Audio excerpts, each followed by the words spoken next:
কাঠের চুল্লিতে মানে পোড়ানো হচ্ছে, পুরো মাংসগুলো পুরো এই হাত মানে পুরো শোয়ানো আছে, পুরো মাংস এরকম ঝরে ঝরে পড়ছে। আমি দেখতে পাচ্ছি আমার মাথার সামনে কেউ দাঁড়িয়ে আছে, কেউ চলাফেরা করছে।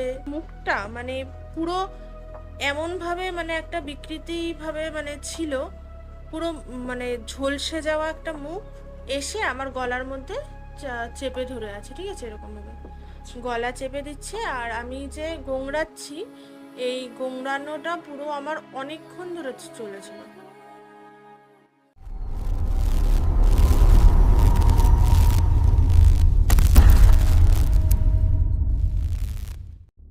নমস্কার, ছায়া পডকাস্টের একটি নতুন এপিসোডে আপনাদের সবাইকে স্বাগত। আজ আমাদের সাথে রয়েছে আমাদের গেস্ট সহেলি, আমার খুব ক্লোজ বান্ধবী। ও আজকে ওর লাইফে ঘটে যাওয়া কিছু ভৌতিক ঘটনা আপনাদের সাথে শেয়ার করবে। তো কেমন আছিস? ভালো আছি, তুই ভালো আছিস তো? হ্যাঁ, ভালো আছি, আর অনেক ধন্যবাদ আমাদের পডকাস্টে আসার জন্য। একদম নতুন শুরু করছি ছায়া পডকাস্ট। তুই আমায় ফোনে একবার বলেছিলি যে তোর লাইফে ভৌতিক কিছু ঘটনা ঘটেছে। কি কি ঘটনা ঘটেছে সেটা একটু আমাদের অডিয়েন্সের সাথে শেয়ার কর। আচ্ছা, তাহলে মানে অনেক ঘটনাই তো ঘটেছে, কিন্তু আমি এখন একটা ঘটনা শেয়ার করছি। সেটা হচ্ছে মানে আমার যখন দিদা মারা যায়, আমি ক্লাস 12-এ পড়ি, তখন হচ্ছে মানে আমাদের মামা বাড়িতে ছিলাম, তো শ্মশানে যাওয়া হয়েছে। তো নিমতলা শ্মশানে গেছি কলকাতার। তো সেখানে যাওয়ার পরে আমরা অনেকে মিলে গেছি, অনেক মেয়েরা মানে বাড়ির যারা থাকে, মা মাসিরা তো গেছেই, অনেকে মিলেই যাওয়া হয়েছে। তো ওখানে যাওয়ার পরে তো দেখছি যে পরপর যেরকম মানে শবদেহগুলো যেরকম থাকে পরপর একের পর এক, সেরকমভাবে ছিল, ঠিক আছে, মানে চুল্লিতে যাওয়ার জন্য সেরকমভাবে রাখা হয়েছিল, লাইনে ছিল। তো দিদার নাম্বারও পরে ছিল। তো তারপরে একজন বয়স্ক মানুষকে দেখি, তো ওনার মানে আকৃতিটা মানে ওনাকে শুয়ে তো মানে শোয়ানো তো ছিলই সাদা চাদর দিয়ে, কিন্তু ওনার আকৃতিটা মানে এত বিচ্ছিরিভাবে ছিল, মানে পা দুটো আমরা যেরকম এরকম হাঁটু দুটো তুলে যেরকম শুই, মানে মাঝে মাঝে ফোন দেখার জন্য হাঁটু দুটো তুলে শুই, ওরকম হাত দুটো হয়ে রয়েছে, মানে বোঝা যাচ্ছে যে হাতটা একটু উঁচু হয়ে রয়েছে, আর গলাটা মানে হা করে আছে, হা এরকম করে আছে, আর গলার কণ্ঠ যেটা, হ্যাঁ কণ্ঠটা এরকম করে শুয়ে আছে, ঠিক আছে। এবার মানে পুরো হা করে, চোখ দুটো হালকা খোলা ছিল, পুরো বন্ধ না, হালকা খোলা ছিল ওরকম ভাবে, মানে পুরো মানে ওনাকে দেখতে ধর একটা ইমাজিন কর, এখানে ওরকম ভাবে তোমরা একটা ইমাজিন করো, মানে বুঝতে পারবে তোমার সামনে একজন বয়স্ক, যার বয়স কত হবে এরকম 90 থেকে 95, মানে পুরো হাড় গোড় বেরিয়ে গেছে।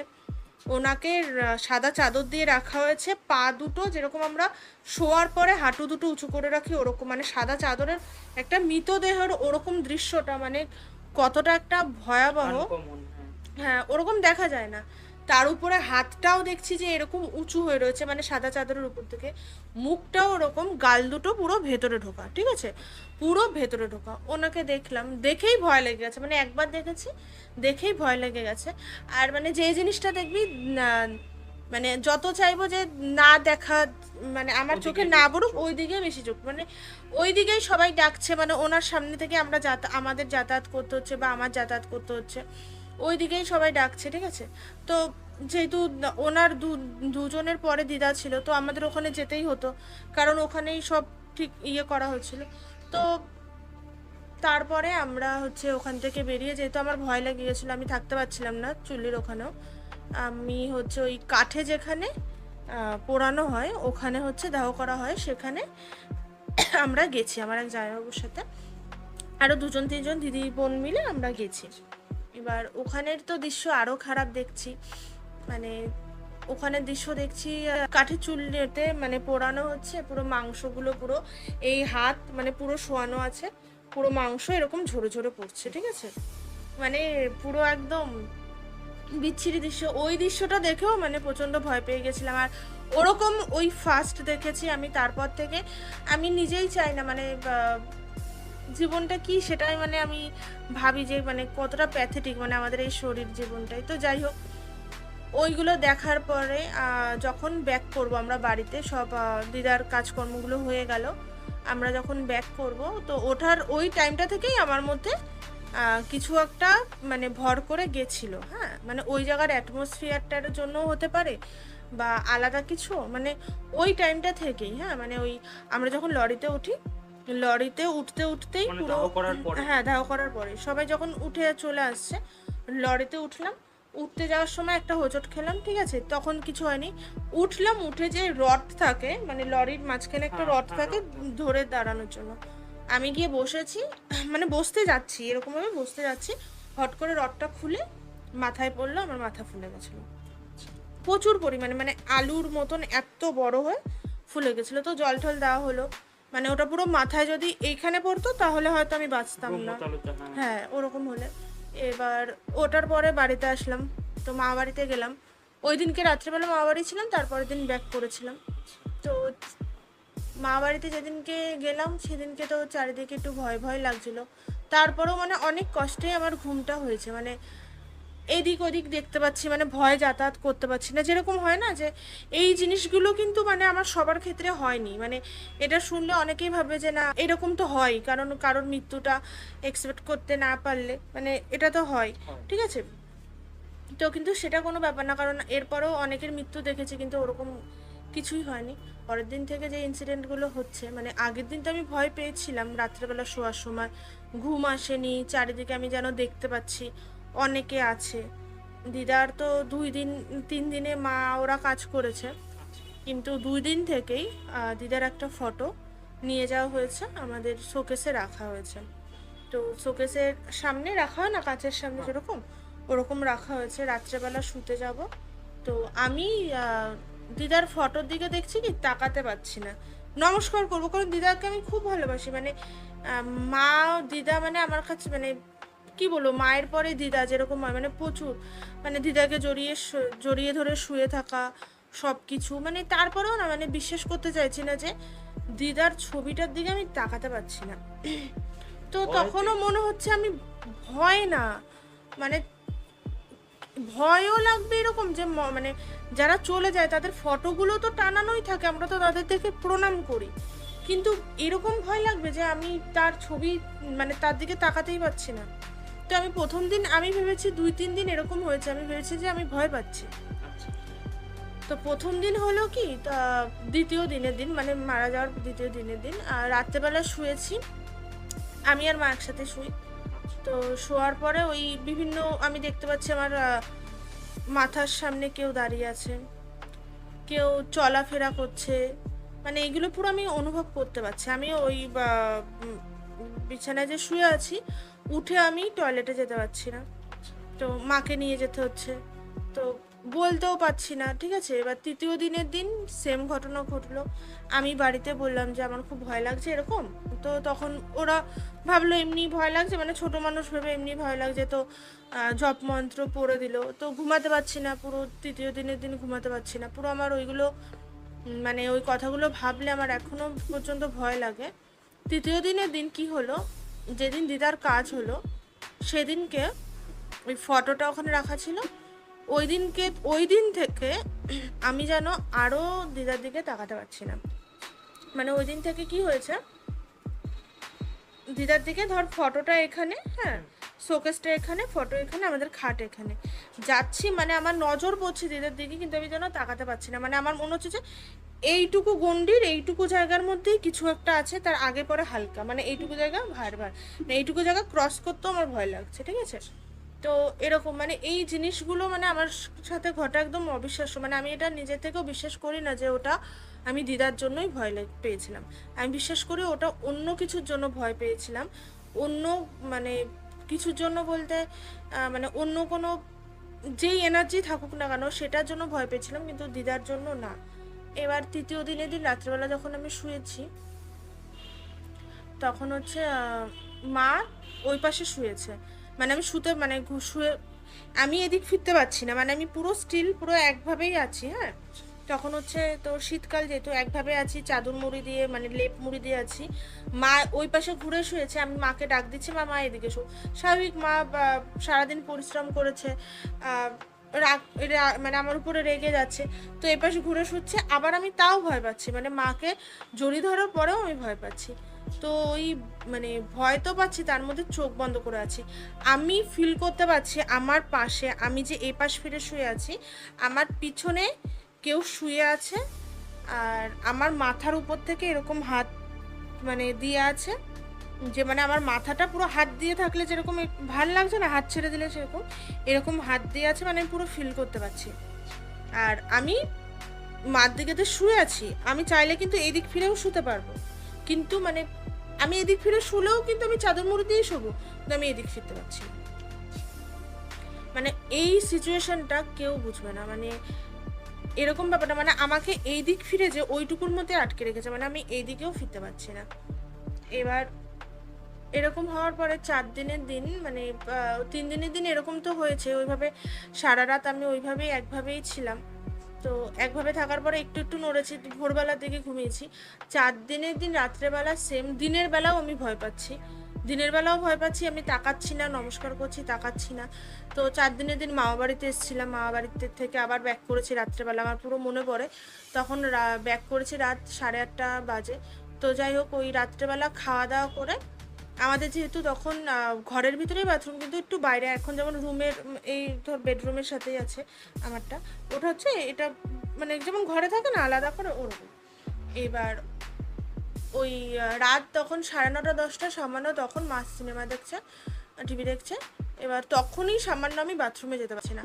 তো বাড়িতে তো এবার ভাবছে যে মনে হয় আমি এত ভয় পাচ্ছে কেন, এই উল্টোপাল্টা বই পড়ি, এই পড়ি ওই পড়ি, এই সমস্তর জন্য ভয় পাচ্ছে। ছোট মানুষের বিশ্বাস করতে চাইছে না, কারণ এতদিন পরপর 3-4 দিন হলো, এখন তো ঠিক হয়ে যাওয়ার কথা। তো এক ফোঁটা বিশ্বাস করলো না, কিন্তু আমার পুরো মনে হচ্ছে যে আমার আশেপাশে কিছু একটা ঘোরাঘুরি করছে, ঠিক আছে, কিছু নেগেটিভ এনার্জি আছে। কারণ আমি মানে যেই জিনিসটা, কোনো একটা ধর শুভ কাজ করতে গেলাম, কোনো মানে সেইগুলো তো সব কিছুতেই বাধা। আর মানে পুরো সেই কটা দিন মানে আমার যেমন শরীর খারাপ ছিল, হালকা হালকা জ্বর জ্বর ভাব ছিল, মানে শরীরের একটা নিজের এনার্জি ছিল না, মানে আমার পুরো মনে আছে। তারপরে আমার উচ্চ মাধ্যমিক ছিল 1 মাস বাদে, 1.5 মাস বাদে, তো ওই টাইমগুলো পুরো এরকম গেছে। এবার 4 দিনের দিন রাত্রেবেলা ওরকম হলো, শুয়ে আছি, মা আমার দিকে যেহেতু দেখছে যে ভয় পাচ্ছি, আমাকে ওই মূল মন্ত্র জপ করে দিল, ঠিক আছে, মাথায় দিল, তারপরেও ঘুমাচ্ছি না। তো মা শুয়ে পড়েছে, আমি চোখ বন্ধ করে আছি, মার দিকে ফিরে আছি। তো এরকম করে চোখ খুলেছি, তখন হবে অনেক রাতেই, প্রায় 12টার দিকে। তো 11:30-12টায় শুয়ে পড়তাম, ধর 1 ঘন্টা বাদেই, 1টা-1:30টাই হবে। খুলেছি, আমি পুরো দেখতে পাচ্ছি, আমার এখনো চোখের মধ্যে ভাসে মার মুখটা, মানে পুরো এমনভাবে, মানে একটা বিকৃতিভাবে মানে ছিল, পুরো মানে ঝলসে যাওয়া একটা মুখ, আর খুব ভয়ঙ্কর একটা মুখ, মানে মানে পোড়া মৃতদেহ যেরকম, পোড়া মৃতদেহ যেরকম, মানে কিরকম বলতো, মানে পুড়ে যাওয়া যে আমি দেখতে পাচ্ছি না, মানে ওরকম পোড়াও না, মানে কালো হয়েছে পুড়ে আছে ওরকমও না, মানে দেখতে পাচ্ছি যে ওই যে মাংস যেরকম ঝোলে ঝোলে পড়ে না, ওরকম একটা। আমি ওটা দেখে আমি চোখ বন্ধ করেছি, আমি মাকে জড়িয়ে ধরে শুয়েছিলাম, মার হাত ধরে শুয়েছিলাম, মার হাত ছেড়ে দিয়েছি, হাত ছেড়ে দিয়ে আমি পুরো লেপের মধ্যে পুরো চোখ বন্ধ করেছিলাম। আবার আমি রিপিটেড, আমি ঠিক দেখলাম নাকি, আস্তে আস্তে ওরমভাবে 1/2 ঘন্টা থাকার পরে, আমি 1/2 ঘন্টা পরে লেপটা আস্তে আস্তে খুলে আবার তাকাই, তখন মা দেখি মানে এরকম সোজাসুজি হয়ে শুয়ে আছে, আমি এপাশ থেকে দেখতে পাচ্ছি, সেম দেখলাম, এই পাশটাও সেম, সেম এ পাশটাও সেম দেখলাম। তারপর আমি আবার মুড়ি দিলাম, মানে আমার পুরো এখনো মনে আছে পুরো সেম দেখেছি। মানে তারপরে ভয় তো সেদিন রাত ঘুমানো হয়নি, তখন থেকে আমার খুব শরীর খারাপও শুরু হয়।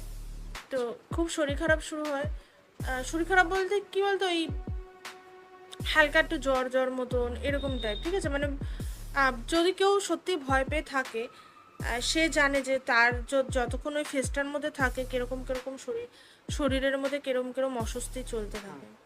তো সেরকম পরের দিন সেম, 5 দিনের দিন সেম।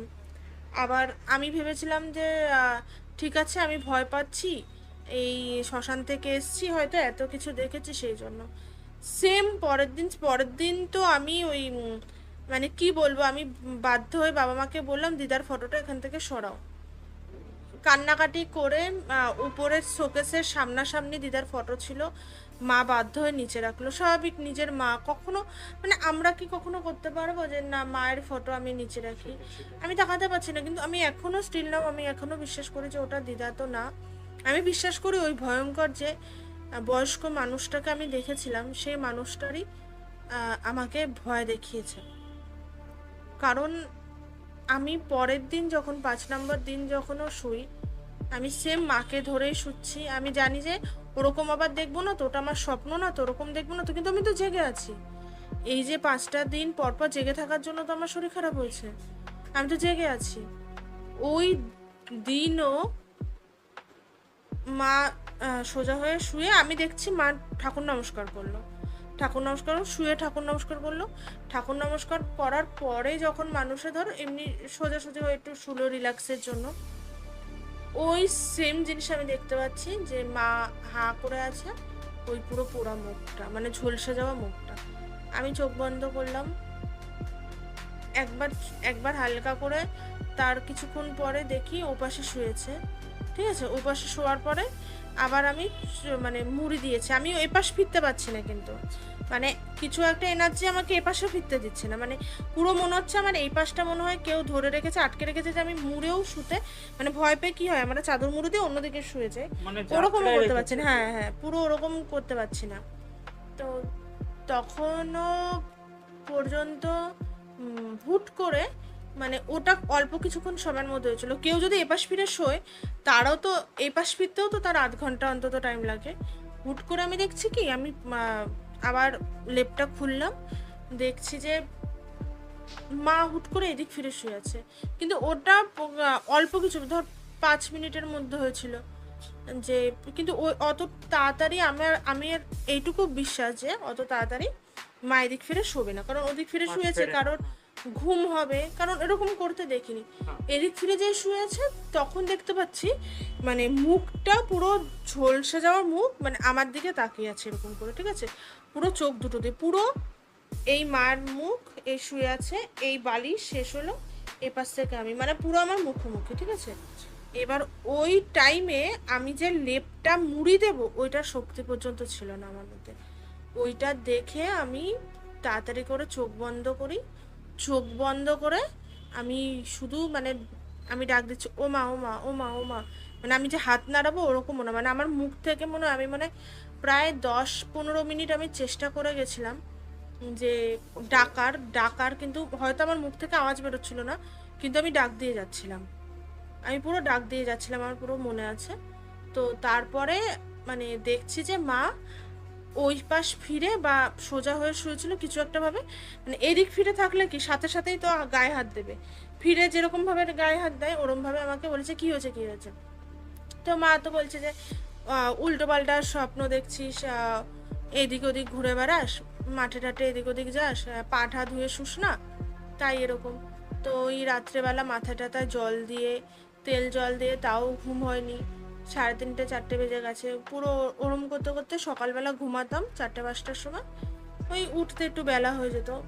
তো পুরো দিন মানে সেম 9টা দিন এরকমভাবে কেটেছে, মানে 9টা দিনের 9টা দিনই আমি ওই বিকৃত রূপটা দেখেছি।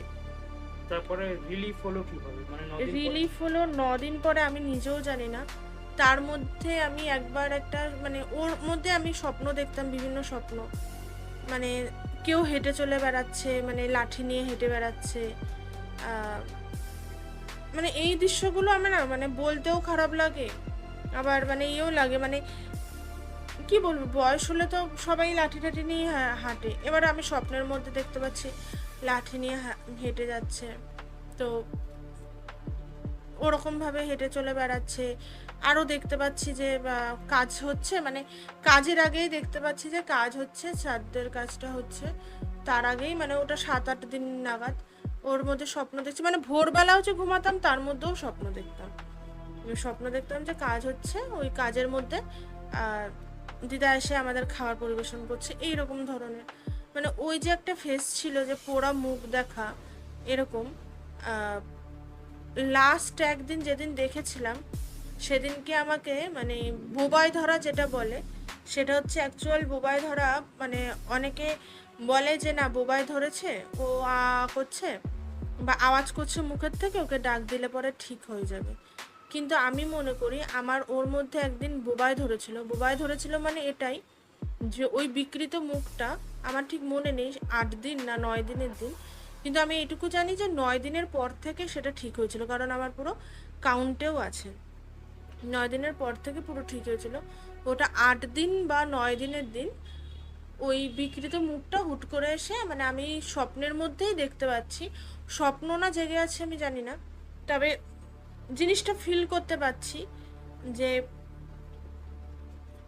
এসে আমার গলার মধ্যে চেপে ধরে আছে, ঠিক আছে, এরকমভাবে গলা চেপে দিচ্ছে। আর আমি যে গোংড়াচ্ছি, এই গোংড়ানোটা পুরো আমার অনেকক্ষণ ধরে চলেছিল, পুরো যে গোংড়াচ্ছিল, পুরো গলা থেকে আওয়াজ বেরোচ্ছিল না। আর মনে হচ্ছিল যে পাশে যে দেওয়ালটাকে ভেদ করে আমাকে টেনে নিয়ে খিচে চলে যাবে। তো ওই যে গলা ধরে যে গলা চিপে রেখেছে আমাকে, ওই গলা থেকে আওয়াজ বেরোচ্ছে না অনেকক্ষণ ধরে গোংড়ানোর ফলে, মানে আমি নাকি এরকম হয়ে গেছিলাম, হ্যাঁ, গলাটা এরকম উঁচু হয় এরকম হয়ে শুয়েছিলাম। মানে আমি সম্ভবত মানে আমি সাইড ফিরেই শুই, এদিক বা এদিক ফিরে, আমি সোজাসুজি শুই না। মানে ছোটবেলার থেকেই ওই বোবায় ধরা, সোজা হয়ে শুলে নাকি বোবায় ধরা, ওই জন্য ভয়ে আমি সাইড ফিরেই শুতাম। তো ওই দিন সাইড ফেরা থেকে কী করে সোজা হলাম, কি করে আমার গলা ওরকম, আমি মানে ইয়ে করতে পারছি, যখন চোখ বন্ধ করে আছি আমি বুঝতে পারছি যে আমার গলা চিপে ধরে রয়েছে, ওই পোড়া যে ঝলসানো হাতটা দিয়ে এরকমভাবে ধরে রয়েছে, হ্যাঁ। কিন্তু ঝলসানো, আমি এটুকু ফিল করতে পারছি ঝলসানো হাতটা স্বপ্নের মধ্যে দেখতে পাচ্ছি যে কীরকম একটা বিকৃত হাত, কিন্তু ওর মধ্যে যে এত, ওই হাড়গুলোর মধ্যে মানে ওইগুলোর মধ্যে যে এতটা শক্তি, মানে আমার মনে হয় গলাটা ভেদ করে আমি মনে হয় নেই পৃথিবীতে, আমি আওয়াজ করছি, হ্যাঁ, এরকম মনে হচ্ছে।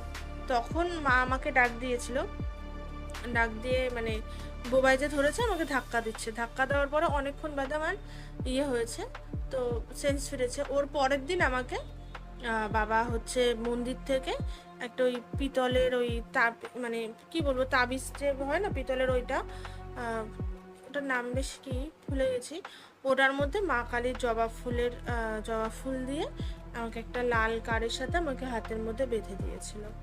এবার ওটা ঠিক জানি না 8 দিন না 9 দিন, আমার ঠিক মনে পড়ছে না। তার সেদিনকে রাতে এমনি নর্মাল ভয় ঘুম হয়নি, কিন্তু ওইগুলো আর দেখিনি। তার পরের দিন থেকে 2-4 দিন এই ভয়টা, মানে এই ট্রমা থেকে বেরোতেই আমার 1 মাস লেগেছে।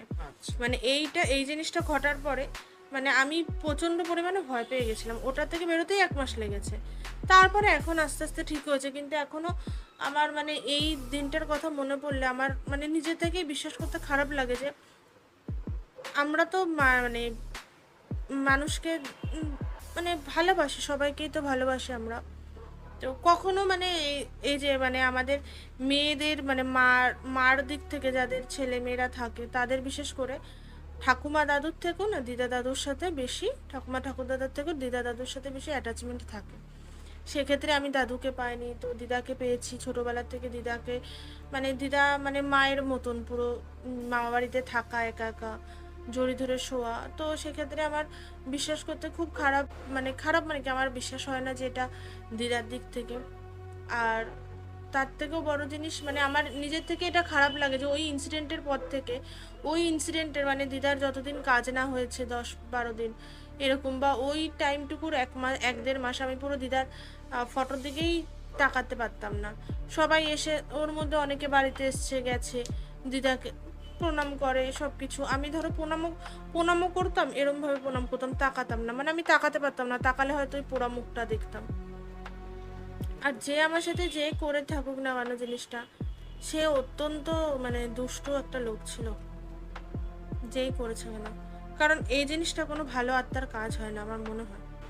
আমার একটা বিশ্বাস হচ্ছে কি যে মানুষ যাকে ভালোবাসে, ইহকালে থাকতে মানুষ যাকে ভালোবাসে বেশি, যেমন আমার দিদা যখন মারা গেছিলেন আমাকে খুব ভালোবাসতেন, ঠিক আছে, সেরকম যখন তিনি চলে যান, পরকালে চলে যান, তখন কি হয়, তখন আমাদেরও টানতে থাকে, অনেকে বলে যে হ্যাঁ একে ভালোবাসে সেই জন্য টানতে থাকে, একটা টান থেকে যায়, ওই টানের থেকে নেগেটিভ মানে উনি যতক্ষণ বেঁচে আছেন ততক্ষণ এই জগতে, কিন্তু যখন মারা গেছেন তখন তো অন্য জগতে, পরকালে, তখন উনি নেগেটিভ এনার্জি, ঠিক আছে? তাই উনি যখন টানবে হুম তার মানে তখন আমাদের ক্ষয়ক্ষতি হতে পারে, এটা আমি মনে করি। অনেকে এটা বিশ্বাস করে। হুম এবার তোর সাথে যেই ঘটনাটা ঘটেছে আমি জানি না ওটা কে ছিল, দিদা ছিল না কি ছিল, কিন্তু দিদা থাকলে ওই পোড়া মুখটা দেখা যাবে কেন? কারণ দিদার আমার তো মৃত্যুটা ন্যাচারাল মৃত্যু ছিল, হুম কোনো আগুনে পুড়ে বা কোনো ওরকম তো কোনো ব্যাপার হয়নি। তাহলে এটা হতে পারে যে শ্মশানে যখন গেছিলি তখন শ্মশানের থেকে কোনো একটা নেগেটিভ এনার্জি তুই ওই যেহেতু টাইমটা অ্যাট্রাক্ট থেকেই হয়েছিলি তোর ওপর ভর করেছে, কিন্তু পুরোপুরি পজেস করতে পারেনি, যে কোনো কারণে হোক পুরোপুরি পজেস করতে পারেনি। যদি পজেস করে নিত তাহলে আজকে হয়তো কাহিনী অন্যরকম হতো, ওঝা বুদ্ধ ডাকতে হতো। হুম হ্যাঁ একদমই পুরোপুরি করতে পারেনি। আজকে তো শুভেন্দু আমাকে ডাক দিয়েছিল, তো আমার মানে আরও অনেক এরকম ঘটনা আছে, যেহেতু মানে অনেকে বলে যে হালকা রাশির জন্য হয়তো এই ঘটনাগুলো ঘটে, তো এরকম বিশ্বাস করি না, কিন্তু প্রচুর এরকম ঘটনা আছে। তো আমার মতন তো অনেকেরই ঘটনা আছে এরকম। তো ছায়াপথের এই হরর সিরিজে শুভেন্দু ডাক দিয়েছিল, তো দারুণ লেগেছে আমার এই ঘটনাটা শেয়ার করেও। কারণ আমি যখন শেয়ার করছি তো আমার ভিতর থেকেও ওই জিনিসগুলো মানে বেরোচ্ছে, আর আমিও হালকা হতে পারছি যে কী কী আমার সাথে ঘটেছিল সেটা নিয়েও। আর এরপরেও মানে অনেক ইনসিডেন্ট আছে এরকম, আমি চাই না আমার সাথে আর এরকম কিছু ঘটুক। হয়তো আমি মাঝে মাঝেই মানে মুখর হয়ে থাকি যে আমি ফিল করি যে না ওই জায়গাটা থেকে গেলে পরে এই ঘটনাটা ঘটতে পারে, এরকম মানে এরকম অনেক জায়গা আছে আমার চেনাশোনা যেখানে আগে আমার সাথে এই ঘটনাগুলো ঘটে গেছে, কিন্তু রিসেন্ট আর হয়নি। হয়তো এটা কোনো পাওয়ারফুল কিছু শক্তির জন্যই হয়নি। তো চাই চাই না কারোর জীবনে এরকম ঘটনা আসুক, কারণ অনেকে এটা সহ্য করতে পারে না। আর শুভেন্দু এটা দারুণভাবে যে পডকাস্টের মাধ্যমে সবার লাইফে এরকম ঘটে যাওয়া কাহিনীগুলো আনছে, সেটা খুব সুন্দরভাবে ও তুলে ধরছে। তো সবাই সাথে থাকো, সাপোর্ট করো, তোমাদের জীবনেও এরকম অনেক ঘটনা আছে সেগুলোকে ওর সাথে এসে শেয়ার করো, বলো সবার, প্রতিটা মানুষ যাতে এটা শুনতে পায় তার সুযোগ করে দাও, কারণ তোমার জীবনের ঘটনাও এক একটা মানুষের কিন্তু জীবন বাঁচাতেও পারে, এমন অনেক ঘটনা থাকে যেটা জীবন বাঁচাতেও পারে অবভিয়াসলি। আর এটা অনেকে শুনে যারা অবিশ্বাস করে, তারা মানে অবিশ্বাস ব্যক্তিদের জীবনেও এরকম অনেক ঘটনা ঘটেছে, কিন্তু তারা অবিশ্বাস করে বলে তারা কিন্তু মেনে নিতে চায় না, কিন্তু তাদের জীবনেও ঘটেছে। তো সবাই চ্যানেলটাকে অবশ্যই সাবস্ক্রাইব করো, আর পাশে থেকো, বেল আইকনে একদম টিক দিয়ে যাও যাতে প্রতিটা নোটিফিকেশান তোমরা পাও। আর থ্যাংক ইউ সো মাচ।